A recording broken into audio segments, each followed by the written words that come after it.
are in the middle of Iraq, ready to go out to brand.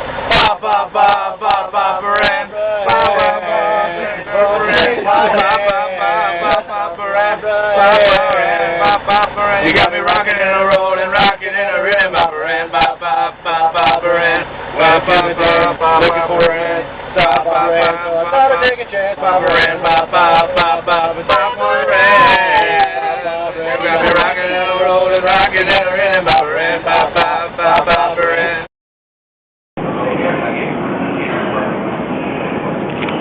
Hey Mom, Keith, Chris, and Grandma. I just wanted to make a little video for you guys to see where we've been living for the last 7 months, and just give you an idea of what the dam looks like and the living conditions we have up here and stuff. So this is the berthing that we live in. This is the hallway you first walk into when you come in. These are all our sea bags. As you can see, some mop buckets, always good. Parado is like, he's the artiste over here. Is that your drawings over there? Show me one real quick. Hey, does anybody got the rat trap? Oh, there we go, man. Schwint. What? Hey, say hi to my family. Oh. What's that making a video? Yeah. Where'd you get that? Yeah, it's not even mine. That is my camera. Anyways, I was missing it. This is Remington. That camera. The war hero. Show them your biceps. They're huge. Oh, and Shiver. I'm going rat hunt. Yeah, oh, by the way, we do have mice that live here with us. Yeah, and I'm going to get him with this. And look, the mousetrap actually has a fake piece of cheese. They keep getting in my foot locker. This is a foot locker right here. Here's Kyle Parrish. Parrish, turn around. Hey, what's up, buddy? This is his camera, actually. Here's McManus, the knife man. Yeah. Hello. Just last night, his rack actually collapsed. Yes. While Fred was waking me up for firewatch. Yeah. Says, hey McManus, and my rack just snaps me in half. It was amazing. It crushes Shiver. Almost, we actually saved his life, and now McManus lives on the floor. Sergeant Renteria. Hello. Hello. How are you? This is a video for my familia. Oh, really? Yes. So this is Sergeant Renteria. He's from Texas. He was a police officer. Yep. Turner. Get it in, Fred. This is in the flesh, the guitar player for Save the Dolphins. Save the Dolphins was our band, you know. Why did we name it that? I have no idea. I think we just thought it was like the furthest thing from like something a Marine would call their band. Save the Dolphins is arguably the greatest American duo to ever come out of the Al Anbar province of Iraq. Fretz and his Brad Turner, their little emo band that they started, and that was awesome. I forget. I think Brad had his guitar there, and Fretz would write these songs, and they'd, sing stupid songs and act like donkeys. He wanted to just like sing his sweet little heart out. And there was a website that said like free shipping anywhere, So I bought like a $99 guitar, and I was like, all right, we're going to see if they ship it to Iraq. And it was like promised something like 3 days or something. Yeah. I think it's extraordinary work that will be remembered for generations to come. People that choose to record the music on. And they were constantly playing and talking about their band and how they were going to get famous. So we used to have a barbecue grill. We'd buy chickens from out in town and cook them up on the grill, and they'd sit around and play their guitar and sing stupid songs. They'll tell you that they worked on them day in and day out. No, they got faced one night and we're writing them. It was fun. It's a good morale booster,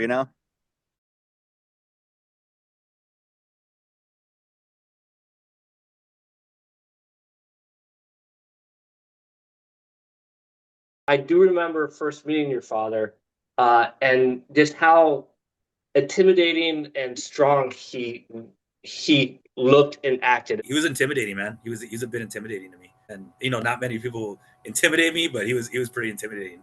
He was also very physically fit. Your dad was a beefcake. I remember his sleeves were real tight. He was blouse good. He would exercise all the time. Even while he was out there on the deployment, he was down on the the makeshift bench press that had been set up at the bottom floor of the dam and working out all the time. And to be honest, like a lot of guys, I think thought he was kind of an asshole. They wouldn't show up in uniform. They wouldn't shave their face. They knew that they were doing something wrong, and your dad would address it appropriately. If he felt like someone did something they shouldn't do, he would punish them, and you may not like it, but it was fair. He doesn't settle for like mediocrity. Like you could tell right away. He could be, you know, kind of hard-nosed when it comes to the training side and other things like that. This guy, he's going to give me shit. He's going to make a Ron Burgundy quote, and then he's going to tell us where we're going next. Here's the beginning. Here's what it looks like. Here's how it should be done, and here's why it needs to be done. Really strong. Very confident. Like really serious. And then once we finish that, we are now going to move on to the next thing. Let's get it done. Like, here's what we need to do. Let's go do it. But he was very fair about it. Like he knew what he was doing, and that was huge. He knew what he was doing, and it showed that he, you know, even when it comes to land nav, like map, you know, getting us around from point A to point B, like, you know, that's on a squad leader's level to do that, and he was really good at that. I had 100% confidence, you know, whatever we were going to run into, he would be able to handle it. Great judge of character, and he's like, hey, you have good leadership qualities, Corporal Elson. I'm going to put you in charge of the Lieutenant's Amtrak. He picked me to be his turret gunner. Or Van Zamp's the guy that we want on the machine gun, because he's that, like, he had that judge of character that he could pick people out and find their strengths and then play to those strengths so it benefited everyone. You know, I had to be the best. Since I was his turret gunner, I had to be the best turret gunner. You know, we were always that lead vehicle. I was always popping pyro and stuff at vehicles, and I got to do the fun stuff, man. He let me do the fun stuff. I was the new guy. I was the honor grad of my class. So I came in and I was the high expectations, and everybody's, oh, this is the valedictorian of his class. And he's this, that, whatever. And your dad like locked onto me right away. He made sure he was pushing me to be the best. He made sure that I was not going to be the one that like he swept under the rug. It's me being a mechanic, you know, we usually got treated like, and he was always, you know, he always took care of me, like, which was big. At some point he like asked how I was doing, because he saw like I was busting my butt on just trying to be a better person. And after that day, I ended up working so like the bone every day after that. So that was kind of one of the key moments where I kind of respected your dad the most, where he kind of, you know, he ended up checking up on me when nobody else would. You know, we all have conversations with people where like we all have good leaders and we have bad leaders. I'm fortunate to have had both. And your dad was by far and away one of the good ones. You know what? I thought it was funny. And I don't even remember why we stopped this like random, you know, Iraqi guy. But we stopped this guy on the highway, and I remember your dad confiscated a bottle of Canadian gin off of him and left it in the vehicle. And a few hours later, they dismounted to go check some stuff out. And boy, me and Shiver just in there, just pounding this gin and like filling it back up with our water. And I'm pretty sure your dad caught us. I think I remember him calling us out on it, like he wouldn't know. And I'm like, you know, Staff Sergeant, I was like, I don't know if you knew this, but like I'm certified now. I could work at the pool or whatever. Like, you know, just trying to be like, hey, like this is a good gig. And I remember him saying to me like, Fretz, we're training to go to Iraq. You will never work at the pool. He tried to give me the nickname of Learner because I was being too nice to the locals. I was the makeshift interpreter because they sent us through this Arabic language like crash course. I told the people that we had to shut down and that they needed to turn around and go home. But I was trying to be nice about it, and they tried to like reason back with me because I'm being nice. And then your dad's like, hey, Learner, just tell him Indar, which means turn around. Me being the new guy, I always had the 2 a.m. to 4 a.m. shift, which is the worst one. And your dad loved to go 4 a.m. to 6 a.m. because then at 6 a.m., like everybody got up and we started the day.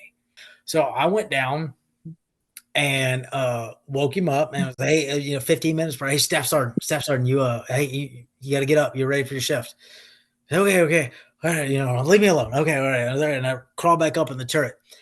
About 2 minutes later, I just like something just smacks my shin hard. Smacks my shin. Parrish, "President, you idiot." What did I look down? Say, my watch doesn't start for an hour. My watch being my fire watch doesn't start for an hour. And I looked down and I looked at my watch and it absolutely started in about 12 minutes. And I was like, okay, Staff Sergeant, yes, sir, whatever. And he went back to bed for another hour. And I was just like, well, I guess I'll stand an extra hour of watch because I'm not about to tell Staff Sergeant he's wrong.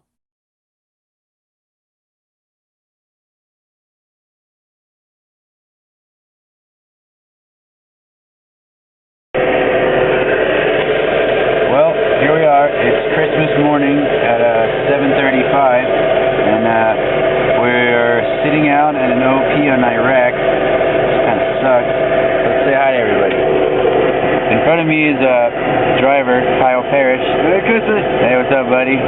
Over here, to my right, is Rodney Boudreau. Hello. Hey, buddy. Merry Christmas. Merry Christmas to you, man. Up here in the turret, Casey. Merry Christmas. Ho, ho, ho. For God's sake, someone save me. And over here, we have Sergeant Renteria. Merry Christmas, Sergeant.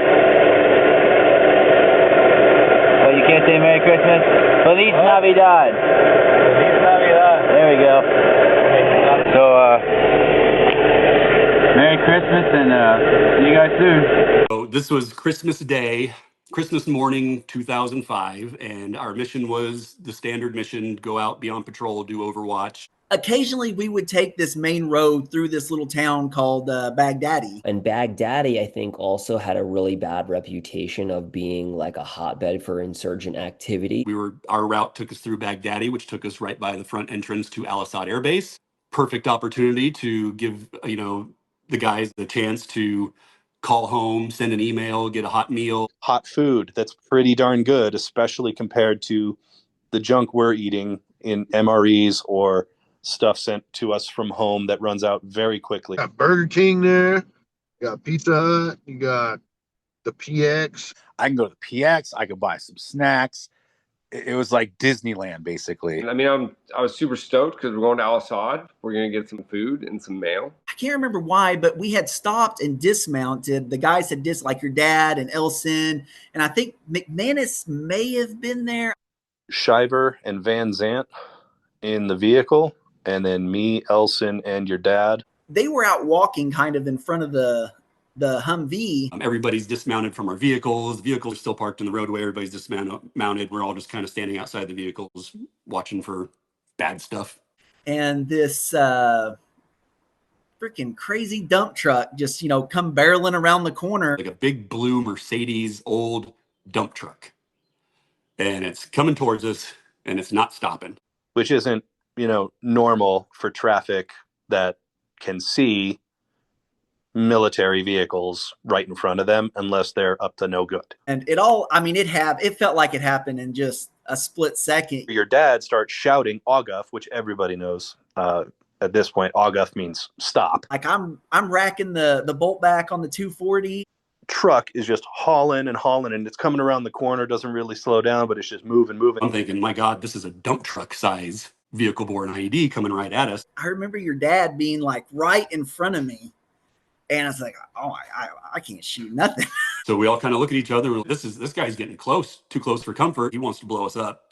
He can blow us up. And then they just kind of started laying right into the windshield of this truck. And I just see like your dad and Elson lighting this truck up. And it just kind of rolled to a stop right in front of us. We shot so many rounds. Let off, I think, 10 or 12 rounds into this guy. Your dad comes back and checks on us, make sure we're okay, which we are. They had like tracer rounds and stuff. It caught the guy's like beard on fire. Now we're dealing with a car fire because the cab of the truck is on fire with this guy in it. Tracer rounds caught the cab of the truck on fire, and the guy was pretty barbecued. Well, now we have an incident. We cannot just, carry on our merry way and roll over to Al Assad. Now we've got to deal with this for however long this is going to take. We're standing out there. We have traffic stopped, so there's traffic from both directions backed up. And all of these people were like coming out to like see what happened. More and more people are showing up because they've heard the gun. I mean, we're just barely outside of town. Your dad gets on the radio and calls back to command, lets them know, you know, what took place. And now we need direction on what to do with this deceased person. We're waiting, we're waiting, we're waiting. So the direction that he received was we needed to put the deceased person in a body bag. So I have to go up into the cab of this truck and rip this dead guy out of it and put him into a bag. Transport him in our Humvee. The problem with the Humvee is there's not a lot of storage. We can't put this burned dead guy corpse in a body bag inside of our Humvee. We don't have space for it. They put his body in a body bag. They strapped it to the back of the Humvee, and we're like trying to get through this town. There's like a crowd of people now. They're not happy. There's like a crowd developing around us, and we're like waiting for, you know, to hit the fan, basically. We're not going to make it out of this alive because we now have to walk our Humvees through town. The entire town knows what's happened now. And apparently this is a high-profile individual, we're finding out. Something like the equivalent to the mayor of the town or something of that nature. And we drove very slow as like the cars parted and the people moved aside. And we like basically drove and walked through this like mob of people. As we're walking through, I'm looking up at buildings across the street everywhere, and there's people on rooftops. There's people in second-story windows. There's people in first-story windows, first-story doorways. Oh, it was like super intense. We were like just these sitting ducks just walking through town. If a bad guy wanted to do something bad, now's the time. I was like waiting for us to get engaged, and thankfully we never did. I think we ended up finding someone who was like a villager or like some leader in the village, and we kind of turned the body over to them. Not how you want to start Christmas morning, you know? Yeah, I remember eating Christmas dinner on that same Humvee that same day, so. We got ordered back to our fob. As soon as we get on base, there's an officer waiting for us. Looks at me and he goes, "Mayor Slayer." And I go, "Excuse me?" He's like, "You're with the group of guys that just killed the mayor of Baghdadi, right?" And I was like, "Yeah." And he's like, "Yeah, Mayor Slayer." Santa ain't coming here to the Haditha Dam. The moon shot barricades at him, so he took his sleigh and ran. We left him out some white goat's milk and a case of MREs. Santa, if we kill the moosh, will you bring us our presents, please?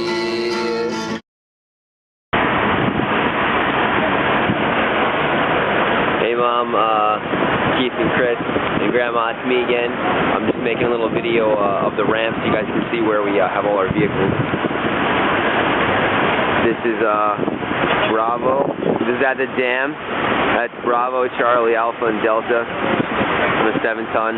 Everybody's getting ready to go out.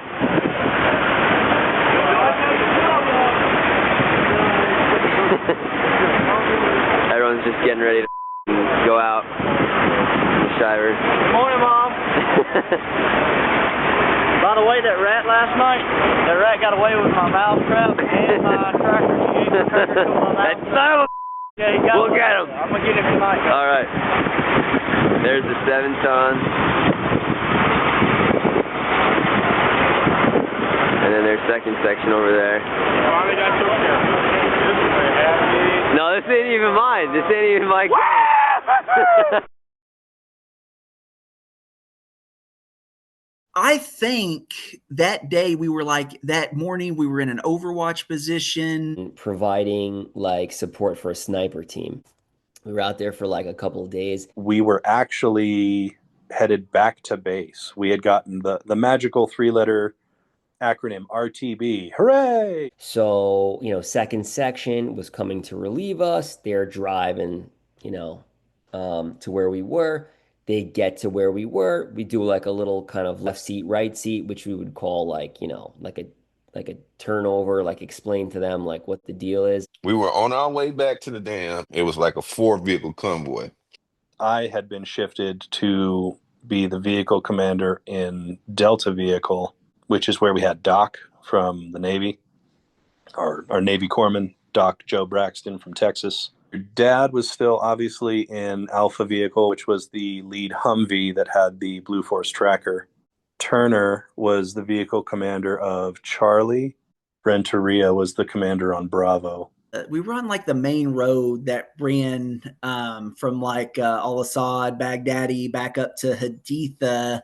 We come down to this bridge, and there's like some Iraqi locals. You know, they pulled off on the side of the road. They got out. No, the 7-ton makes it over the bridge or whatever, like no problem. Your dad's vehicle going over it. I mean, I'm behind it. I remember like locking eyes with these guys standing on the side of the road, and as we're driving by, and I remember getting on the bridge, and then I remember waking up. And I see this huge cloud, like literally its heels on all sides of the bridge, and I see the cloud go over the heels, and I'm like, what the just happened? And I remember seeing the explosion and thinking like, that's a big one. And I didn't, like, you don't hear it. And I didn't hear it, but I remember like feeling the concussion, like the wave, like hit the Humvee. Hear it, it's not a bad thing. If you don't hear it, that's a bad thing. If you pop a firecracker in the open, you're gonna hear a loud pop, right? Now, that same firecracker, you put a pot over it, it's gonna be like a muffled sound. Same thing with an IED. If it loud pop, didn't really hit anything. If it's muffled or you don't hear it, it hit. All I can see is like dust, and I can smell propellant. And I just remember like thinking like, what the just happened, you know? And my 240s flipped off the mount. I had an AT-4 rocket launcher that was behind me in the turret that was sitting in front of me with the sights blown off of it. And I remember thinking, oh, shit, I got to get rid of this thing. And I remember throwing it off the front of the truck. And I remember looking down inside the Humvee, and I seeing Shivers out. He's knocked out. And I'm seeing Elson kind of leaned over against the door, knocked out. And I remember you're looking up at your dad, and his head, you know, he's kind of hunched over like this. And I remember I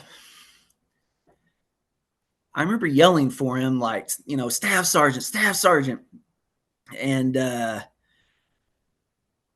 it's like all of a sudden he kind of came alive. His head came up, and like he was trying to grasp for air, but it was just blood coming out. It was just blood coming out of his face. And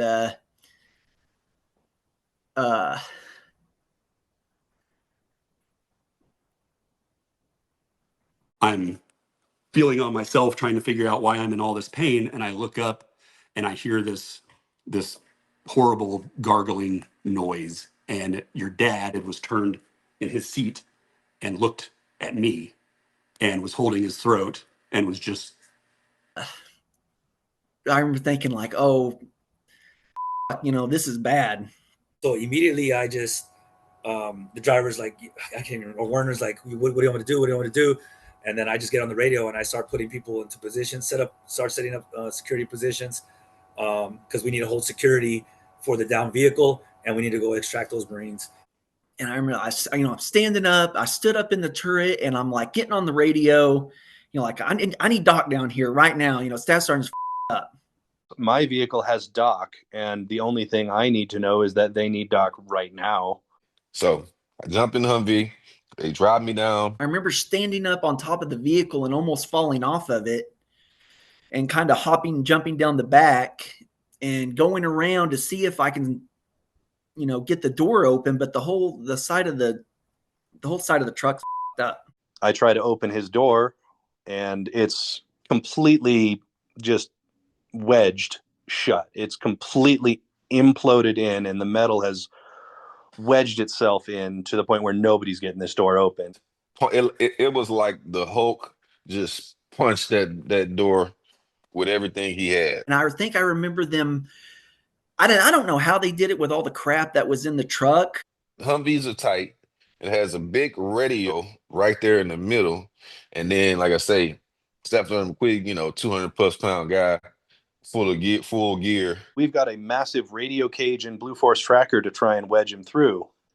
So I take my hook knife and I literally just cut his gear completely off from his shoulders. And then I reach over and I pull him to the side, and I just feel blood gush all over my arm. And I say, oh, all over again. And I pull him out. Somehow dragged your dad out of the Humvee. I don't know how he did it. And your dad was probably like 220, and he dragged him over the radios and out of the Humvee. We get a stretcher from the 7-ton out. We load Staff Sergeant up onto the stretcher, and we see that he ain't moving. Basically, my Humvee goes up on a hill. I get on the PRR, which is the internal radios that we have. Like, hey man, like what do I have? What do I have? And they're just screaming, and they're like, Staff Sergeant's bad. Staff Sergeant's bad. We need to get him out of here. We need to get him out of here. So that's all I have. I'm not down there. I'm not assessing it. So I call in the Kazovac. Based off of what I have, I go, you know what? Fuck it. I don't know what. Like I'm just going to call him as urgent surgical. I don't give a fuck. Like, I'm just going to call him urgent surgical. I know that, we get Doc Braxton gets down there to work on him. His main injury was his jaw. I just remember looking at him and saying he didn't have a bottom jaw. Like there was nothing. There was nothing there. For lack of a better analogy, like the movie Predator. I don't know if you've seen that, but like when the predator like opens up its mouth, like it was like this. I couldn't believe like what I was seeing. His whole jaw was like completely blown open, like 2 giant holes, and it was like hanging off. We can feel that he still has a pulse, which is miraculous, because there's no way a guy looking like this can possibly be alive. I'm trying to figure out what can I do for him. My first thoughts was to do make an incision, insert a tube to help with his breathing, because his airway is completely blocked with all sorts of blood, flesh, broken teeth, bone, whatever the it is. It's all shoved up in there. I actually start trying to do the crike, and he wakes up and he raises up. By the grace of all that's holy, he wakes up and he's already breathing. But he's not breathing through his mouth. He can't. The whole thing is just completely stuffed, packed. But he's breathing through the hole that had been his exit wound in his neck, which is acting as a massive, ugly trach. We were kind of like making a perimeter, right, around the blast site, and someone told me just, hey Turner, get your truck up here, and we grabbed your dad and we put him in the back of the truck, and Doc Braxton's like, hey, just keep your hand right here, right here on his neck, because the whole like kind of side of his face was pretty up. And so we put him in the truck, and like I think me and Fretz were back there, and we were just like putting pressure, like as much pressure as you can, right? Because you just want to keep the blood inside the body. But he was bleeding a lot, and I remember looking down at him, and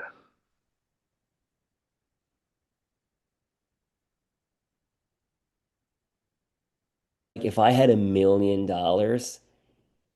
the state that he was in and the way that he looked and the amount of blood that he had lost, it was like all over everything. Like I would have bet $1 million, like without hesitation, that he was going to die. There was a lot of blood, and I don't think he could breathe very well. You know, he's like gargling. And like his eyes are open, but he's not really looking at anything. You know, he's probably in shock. You know. But I was just really worried that he couldn't breathe and he was gonna die right there in the Humvee.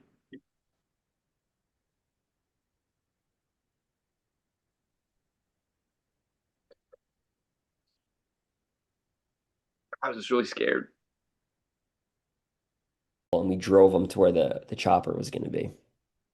And you know, the chopper came down and like, you know, I remember just like it really is like something out of a movie. Like when you hear that sound, it was like could have been like an angel like coming down to like, you know, like thank God the chopper's here. And this guy like comes down so hard. I see the whole chopper bounce off the ground like as he lands. Because we have, you know, he's still in critical condition, so we have to get him out of there. We just pulled him out of the back of the truck and put him on the helicopter.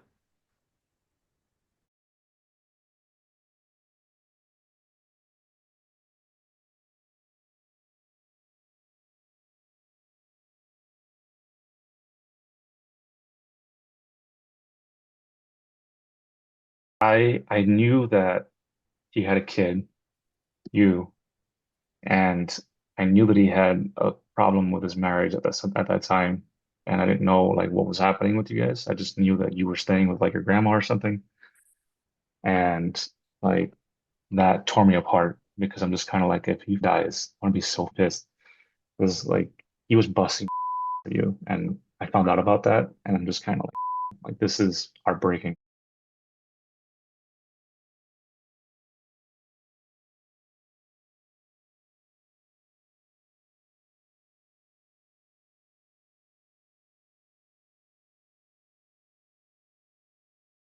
And man, to this day, one of the toughest people I've ever met in my life.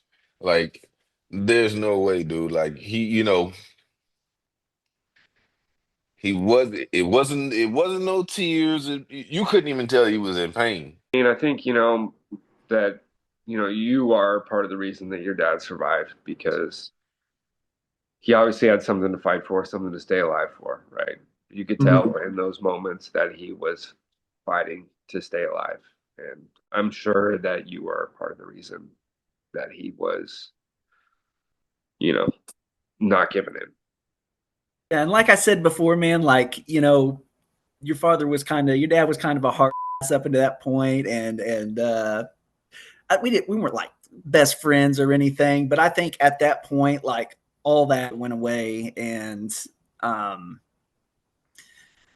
I don't know. I got a lot of respect for your dad and what he tried to do for us to, you know, make sure we were prepared, and you know he was going to keep us alive and all that. So.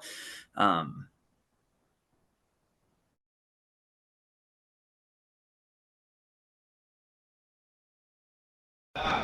are you today? Good. Hello. All right. Hello. The Haditha anthem song. Ready? I don't believe you.